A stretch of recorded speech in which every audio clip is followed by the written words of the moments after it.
welcome in to the CFF Big Board. I'm your host, Matt Hicks, the FF Educator, joined as always by my co-host, John Lobb. This is our ADP Battles episode. We're very excited about this. We see some folks are watching live on YouTube. Feel free to contribute. If you're not watching, you're listening. We appreciate you as well. Feel free to chop it up, get in the Rookie Big Board Discord and talk about which side of these battles that you fall on. Me and John have pulled 6 different pairings of CFF players with similar ADPs per Campus to Canton's July ADP.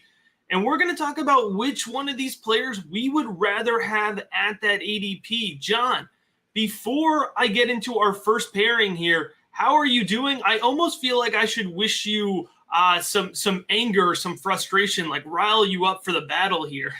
You don't have to rile me up. I'm ready to go, brother. But we are 6 days away from the CFF Kings Classic in Canton, Ohio. We'll be out there broadcasting live from the draft, and we're going to bring on many of the participants live during the draft to talk their strategy. Matt will be doing all the behind the scenes. He's the host.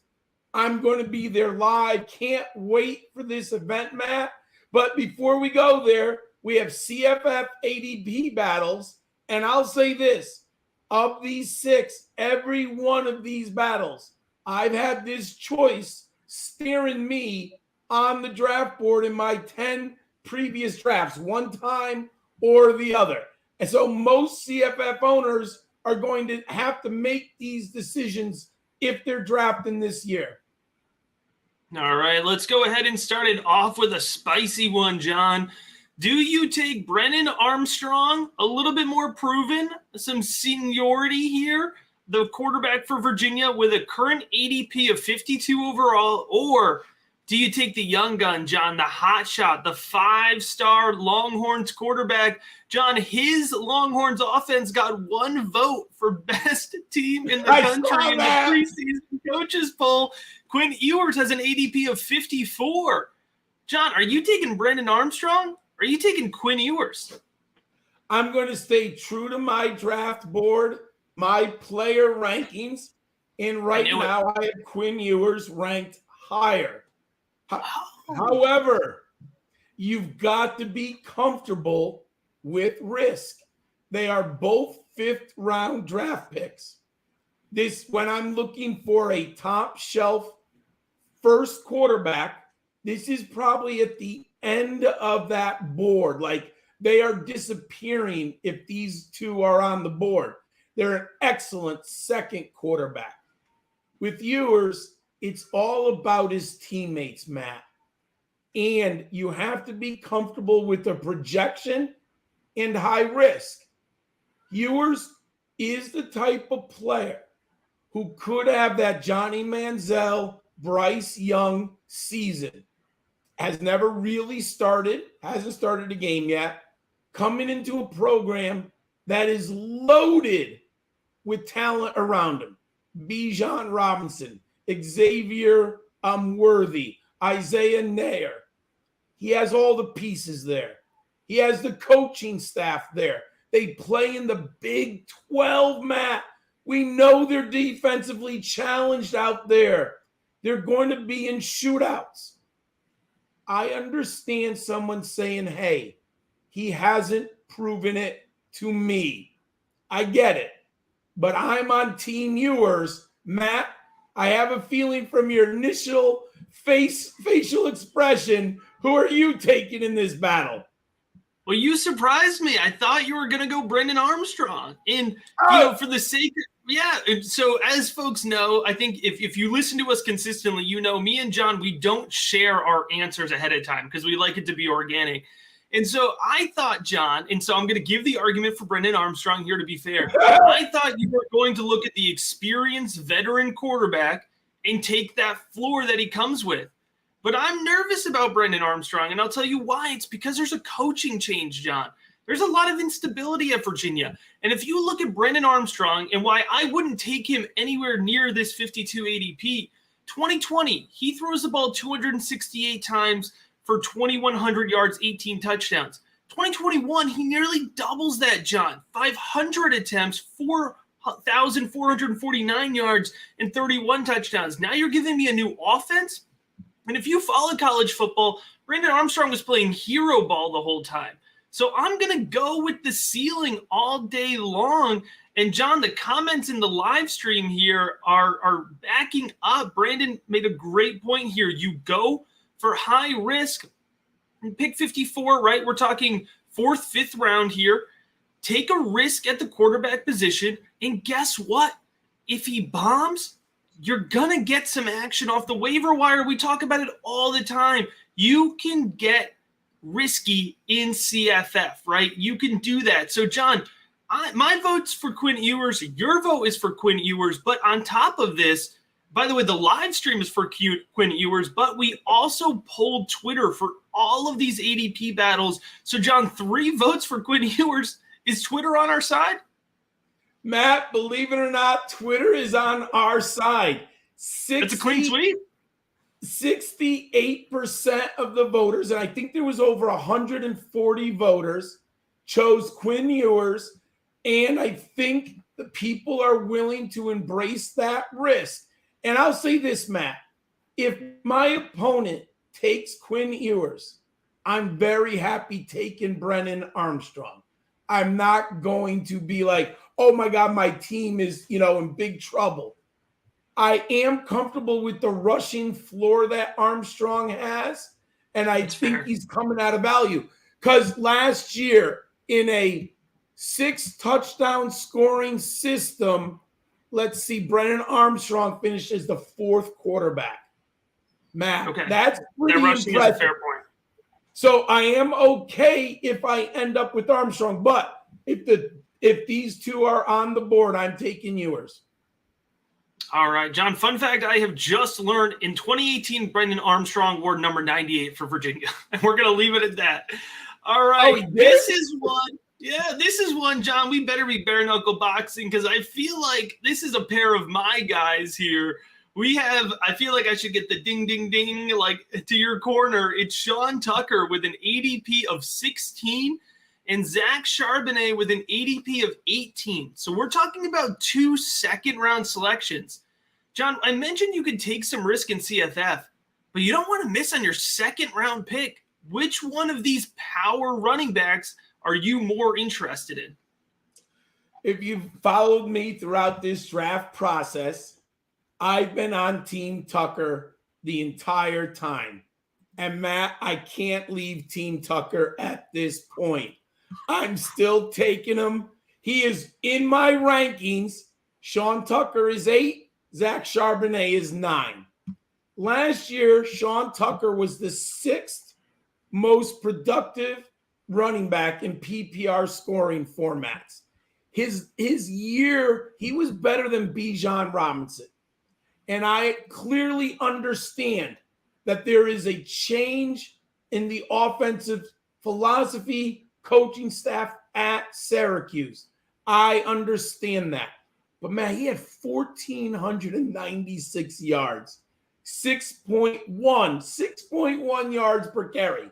That is incredibly impressive.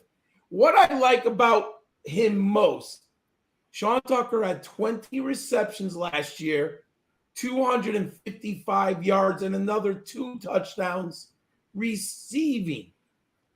Even if they tweak the offense, and we don't know if Garrett Schrader can be more accurate, but let's say he just takes a modicum increase, just a little bit.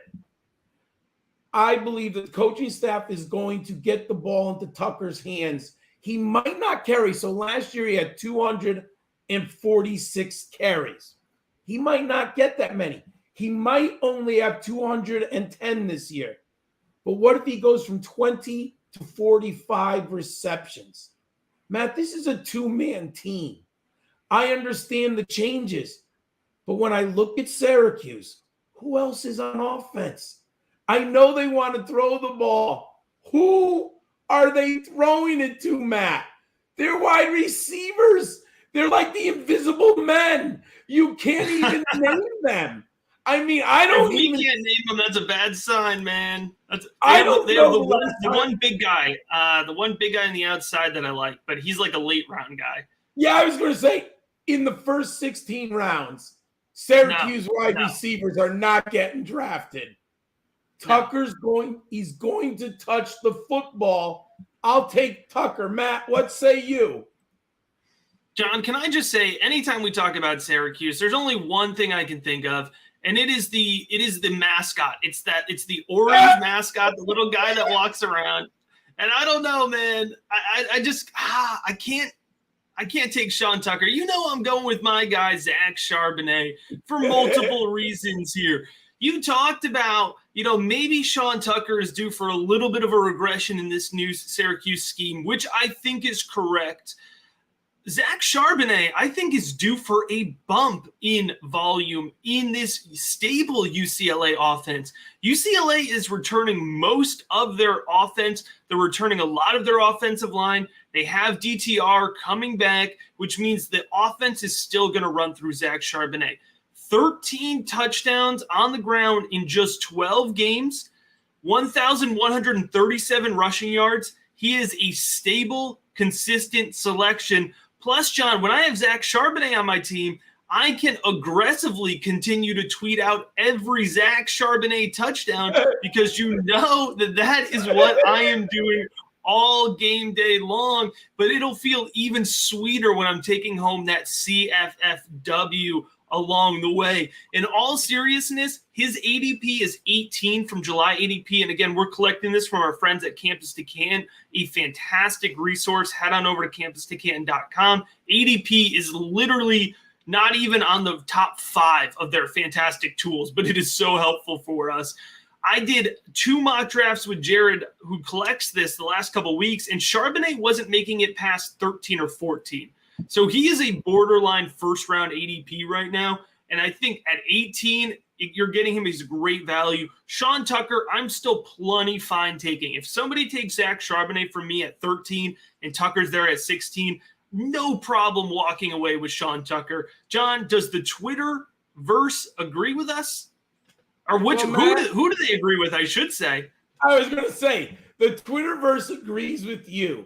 64% of the voters say that Zack Charbonnet is their pick. I was early second round, late first round.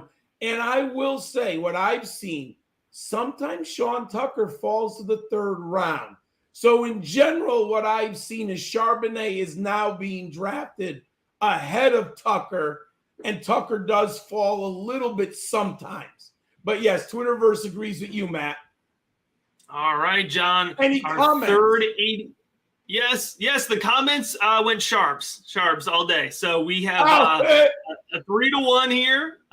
Let's see if we end up on the same page. This one's tricky, John. I think I submitted this one just because they're 2 players I don't have any of. I haven't drafted either of these guys because they're both in tricky spots. But Travis Dye of USC, transferring over from Oregon, the assumed starter, has an ADP of 48. And Mo Ibrahim, who had a first-round ADP last year, but suffered a season-ending, I believe, Achilles injury in week 2.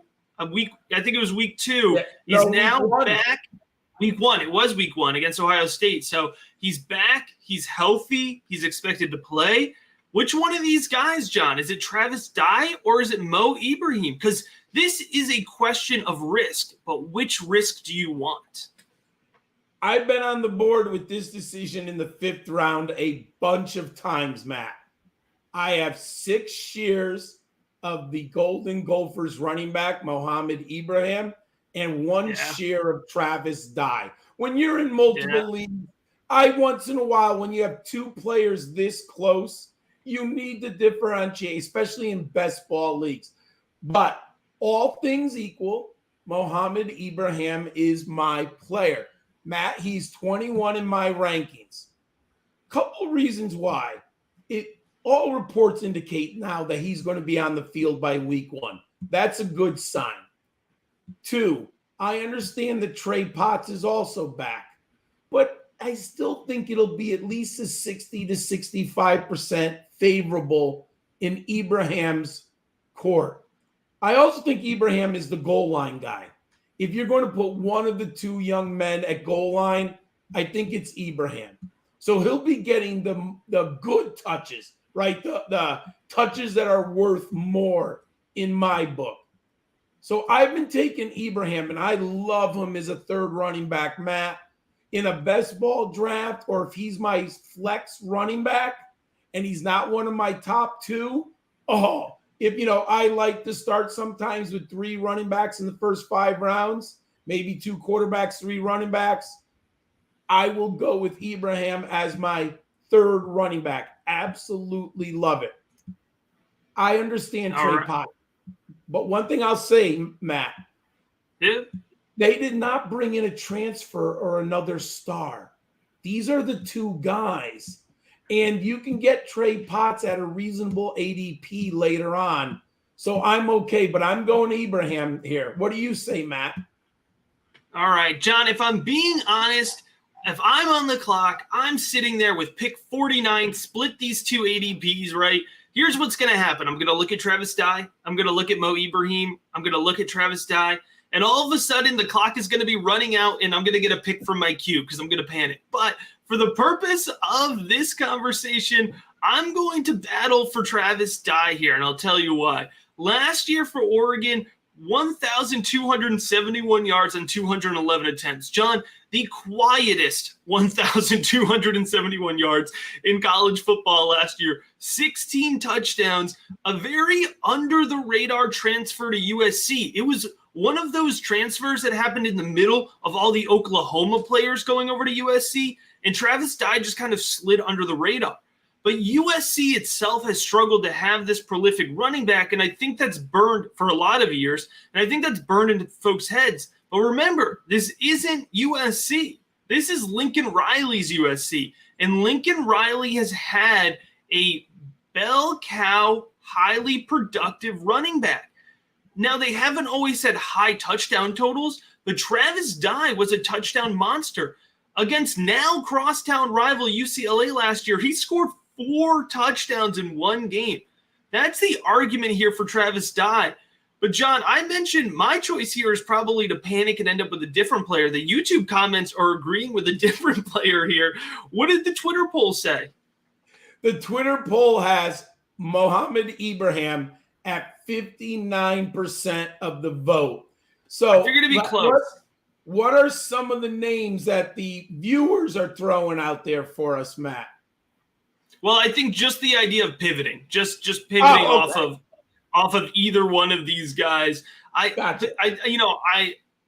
There's risk involved, but there's always risk involved. I think I've actually really talked myself into Travis Dye on this one, even though I love Mo.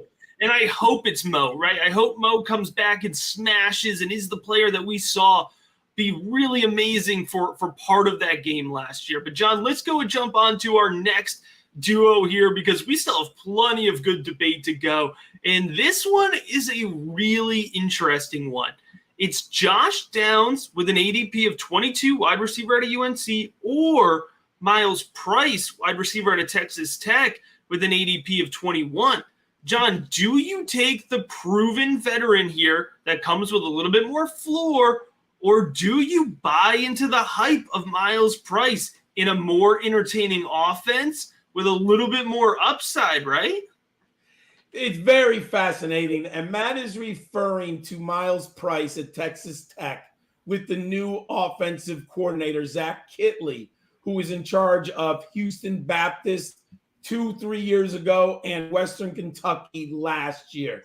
So Charbonnet is bringing that wide open passing game to the Red Raiders. That's in Lubbock, Texas. That's what Matt's talking about. I'm going within this battle. Obviously, it depends a little bit on roster construction, but I'm going off of my rankings and what I have seen at the highest level. Josh Downs right now, Matt, is my number 7 wide receiver. And there is turnover at North Carolina, and Mac Brown might really drive a nail in our brains if he rotates quarterbacks, which he has been known to do. We've been very lucky the last couple of years. Sam Howell has been the clear-cut starter for the Tar Heels. But Matt Brown has kind of alluded to they might be using two quarterbacks early in the season here. But Josh Downs is a special player, Matt. Last year, he was number 6 in PPR scoring formats, Matt.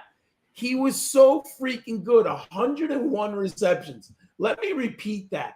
He passed the century mark with 101, 1,335 yards, only 8 touchdowns. Love to have seen him get into double digits, but he still produced 21.7 fantasy points a game. Even rotating quarterbacks, Matt, you've got to figure Matt Brown and that coaching staff is smart enough to target Josh Downs on a regular basis. And he beats defensive backs so many times deep downfield. I like him this year. In this battle, I'll take Josh Downs. Matt, what say you? John, I think this is a really interesting one because you mentioned it. Josh Downs has this volatility that comes with his potential quarterback play. But I'm going with Josh Downs because I think that volatility is properly baked into that ADP of 22, right? If Josh Downs was coming back for another year of Sam Howell, or quite frankly, even if we knew, hey, it's Drake May, right?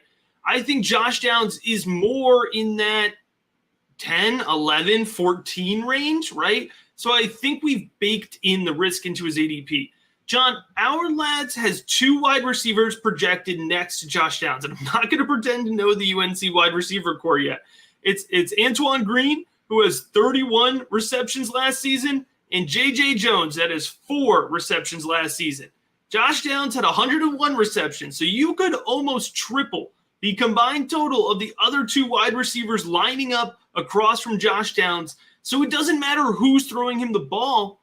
It's going to be Josh Downs catching the ball. And he doesn't need touchdowns, right? When I think of quarterback play, I'm worried about touchdowns. He had 8 touchdowns. You just talked about how well he finished last year. So it's not even like he needs to rely on that. It's targets, and we see year in and year out under this Mac Brown Tar Heels offense, there's going to be one wide receiver that absolutely eats. It was Daz Newsome, right? And then it was Diami Brown, and then it was Josh Downs. And guess what? It's Josh Downs again, and he's just on his way to the NFL, man. I'm going Josh Downs here. You're going Josh Downs here. The chat is going Josh Downs here. Is it a clean sweep here, John? What did Twitter tell us? It was very close. It was the closest battle that we posted, Matt. 53% chose Miles Price. Oh, and wow. Matt, it's the bright, shiny light. He's in this Kitley offense where people are envisioning a Jarrett Stearns and a Mitchell Tinsley type season. Last year, Miles Price had 38 receptions for 523 yards and only 2 touchdowns. But Texas Tech had very poor quarterback play last year. We also know Kitley's going to run out probably 6 receivers because they rotate their receivers. You're not going to just put 4 receivers out all game long. You have to give these young men an opportunity on the sideline. They rotate them. But Miles Price, obviously the Twitterverse says we're going to go for the bright, shining light of Miles Price and that upside. I love the security blanket, and to me, the player who has shown it at the highest level, and that's Josh Downs. All right, let's go ahead and jump to the next one here. We tried to get a little bit of variety, right? Not be in the same ADP range. So we went a little bit deeper here. Jayden Bray, wide receiver at Oklahoma State, versus Isaiah Neyor, wide receiver for Texas. And John, I know our Kings Classic group chat today had a lot of things to say about this battle. What do you have to say about it? It's a fascinating battle because Jayden Bray has the opportunity to be the star at Oklahoma State. And we know from Dez Bryant and so many other great receivers at Oklahoma State, in that system by Gundy, they can have an unbelievable fantasy producer. But we have not seen it with Jayden Bray. Then we have Isaiah Nair, who's coming over from Wyoming. In Wyoming, he had over 1,000 yards for the Cowboys, Matt. I believe it was over 1,000 yards. Let me double check a little bit. But a lot. Yeah, Nair was so good in a passing starving offense. And then he comes over to Texas. Yes, I'm just looking it up right now. I want to make sure I get the stat right. Oh, sorry, 878 yards. And now he's coming over to Texas. I like Nair for the floor mat, but I'm going to go Jayden Bray right here at this round. So pick number 90. What are we looking at? About round 8. If I'm in round 8 and I'm looking for maybe my 3rd or 4th wide receiver, Matt, I want who can hit me a grand slam. Yep. Jayden Bray can be the alpha star on the Oklahoma State Cowboys. He could have that 1,300-yard double-digit season. While I like Isaiah Nair, with Xavier Worthy and Bijan Robinson on that football team, he does not have that ceiling. Could Nair get between 900 and 1,000 yards? I do believe so. Can he get to 1,300? Matt, something would have to go incredibly wrong for the Longhorns to pepper Nair with that many targets. So in this battle, I'm going Jayden Bray of the Cowboys. What say you, Matt? I don't even need to make the argument, John. You buried him. I mean, I was going Jayden Bray here. That was my side of it. You made all my points. I think Isaiah Nair is overvalued right now. I think he's being overdrafted. I don't want I feel like I'm going to get in trouble here. I don't want a depth chart wide receiver. And then that range of the draft. Give me the upside. The beat reports out of Oklahoma State are saying it's Jayden Bray, right? So it's potential, and there's some positive buzz around him. Spencer Sanders has locked into wide receivers before. That X-type wide receiver has always done well in the Oklahoma State offense. And then you get the experienced quarterback play, right, with Spencer Sanders. I know he's been up and down, but he knows how to get it to his guys, right, when he needs to. So there's a ton to like about Jayden Bray, 6'3", 195. John, does Twitter agree with us? Matt, this is incredibly close. And that's why our chat in our Kings Classic DM was so on fire. Now, at the time, Isaiah Nair was leading the poll. At the end, Jayden Bray pulled it out with 53%. But 47% of the voters took Isaiah Nair, which I have to believe. I'm shocked by it. I wonder if it's a little bit name recognition. He plays at Texas, right? Then someone voted for them. Now they're in the national, right? Yeah. They're all over. Like, who voted for the Longhorns? Steve Sarkisian is on our Twitter polls too. Yes. So he 47% vote. I'm shocked it's that close, but I'm going Jayden Bray here. All right. Well, we agree, John. Here we go. Our final pairing here. You thought you were going to get away without a tight end discussion. You thought we wouldn't sit here and talk about two players going with the same exact ADP of 116, but you thought wrong. We're talking about Payne Durham out of Purdue versus Eric Gilbert, tight end out of Georgia, 116 ADP each. John, I know Georgia has talked a little bit about wide receiver eligibility for Eric Gilbert as well. We'll see about that. But which one of these two guys are you going for? I am absolutely stunned, Matt, that these two have the exact same ADP. And it's not because of athleticism. It's simply the system and the upside. Yes, I like Eric Gilbert, but there are 3 tight ends in Georgia. Yes, they're going to run 3 tight end sets and Gilbert's going to get on the field. I get all that. he still has Brock Bowers ahead of him on the depth chart.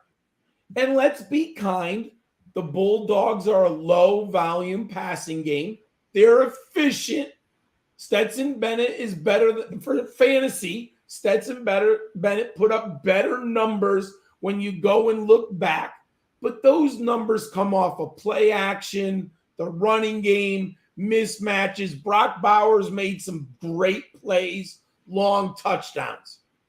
How many targets is Eric Gilbert going to get on a weekly basis? I think there'll be an explosive game here and there. 6 receptions, 2 touchdowns, 50 yards. That will happen for Gilbert. But Matt, game in, game out, when you're talking system, it's not close with Payne Durham. Last year, Payne Durham finished as the 8th most productive tight end in college fantasy football. 45 receptions, 467 yards, and 6 touchdowns. Wasn't unbelievable. But David Bell is no longer at Purdue. There's some challenges at the wide receiver position, even though Elijah Canaan is now getting the former Auburn wide receiver is now getting some publicity. They're talking good things about him at Purdue. At the end of the day, Payne Durham should be targeted at a minimum of 5 to 7 times a game in this Jeff Brom offense. We could see that with Gilbert, but I think we see it nearly every week with Payne Durham. So I'm taking Payne Durham in this CFF ADP battle all day long. What say you, Matt? John, I'm going Payne Durham all day too. I have a ton of Durham, and let me tell you why. So you did an excellent job just comparing these two overall in terms of value, but I'm going to take a second here and talk about draft strategy, right? Because this is part of it for me as well. If you are taking Payne Durham or Eric Gilbert in this 116 range, let me phrase it this way. If I am, that means I've faded a top tier tight end, right? And I've waited for the board to fall to me. So if I have taken the risk of fading a top tier tight end, which by the way, I don't mind, I've done quite a lot. But if I get to that point and I'm looking for my tight end 1 on my team, I know that I can consistently have Payne Durham slotted in there. And I'm not nervous about him. I'm not worried about that goose egg, right? Week in and week out. With Eric Gilbert, and it's no fault of his own, man, where does he fit in this offense? Where is he lining up? He could have one role in September and a different role in November. I don't want to play that guessing game. This becomes maybe a little bit better if you're playing best ball because you don't have to pick. But I don't want to have to sit here weekly and try to figure out if I'm playing Eric Gilbert or Payne Durham. Because I'm playing Payne Durham, right? It's easy for me. But the name recognition, the upside, the excitement, I get it. I get what's pulling up his ADP, but that's inflated to me. That's not real value for me, John. But what does Twitter think? Is it close for them? Because it's not close for us. Actually, I would say in a pretty easy vote, Payne Durham received 65% of the votes. And they're listening, Gilbert, John. They're listening to us. When you chose this one, I had to do a double take. I'm like, are they really the same ADP? But they are. And I love Durham here. I'm going Durham. You know what? The only way I think I could take Gilbert, just in my book, if I had Brock Bowers in a best ball league, maybe I want Gilbert as so when Gilbert has that 2 touchdown game and Brock Bowers doesn't score, Gilbert makes my best ball lineup. But I'm going Durham here. Absolutely. John, one of the reasons that we did this show live is because we want to start prepping our listeners for our in-season weekly live episodes that are going to be coming at you, helping you preview weekly starting lineup insight, DFS insight, the matchups to watch. That is coming up so soon, John. It's Kings Classic this weekend, and then we are basically on the precipice of college football, college fantasy football. John, week 0, it's so close to UConn taking an L. It is here. And you're going to want to make sure all of our listeners, all of our watchers, you're subbed on YouTube, you're leaving a review for us, a 5-star on iTunes. And if you want access to the college fantasy football rankings from me and John, we did a major update. Over 300 players are now ranked consensus between us. Patreon.com/rookiebigboard, just $3 a month. And even more valuable than the rankings themselves is access to our Discord, where you can ask us about the rankings, ask us when you're on the clock making these difficult decisions, and ask us when you back yourself into having to start Eric Gilbert and you need help figuring out if you got to start him or not. You got to be in the Discord, patreon.com/rookiebigboard. This was a fantastic episode, and as always, we appreciate you checking out this episode of the CFF Big Board.